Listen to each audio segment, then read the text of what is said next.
Maria Teresita Yupangan, na patutunayan naman ang aming taga-Masid Pampurok sa Hilagang Valenzuela, Ginang Cristeta D.G. Vicente, at pagtitibayin naman ng aming tagapamanihalang pansangay sa lungsod ng Valenzuela, Dr. Flor Delisa R. Mayari, nakakatawanin ni Ginang Bernardina G. Echaluce.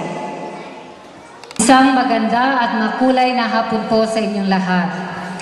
Bago ko po gampanan ang aking tungkulin sa hapong ito, nais ko pong batiin ang ating mga panauhing nagbibigay ningning sa ating palatuntunan ngayong araw na ito.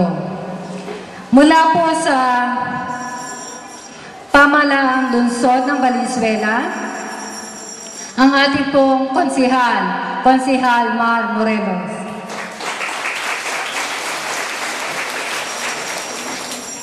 Mula naman po sa pamilya ng DepEd, ang ating pong taga-Masid Pampurok sa Hilagang Valenzuela, Ginang Cristeta D.G. Vicente.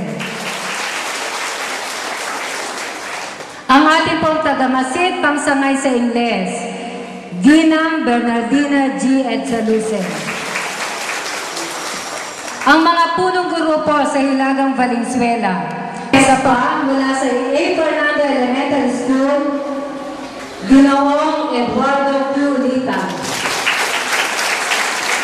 Mula po sa Isla Elementary School, Ginoong Wilfredo Surbano.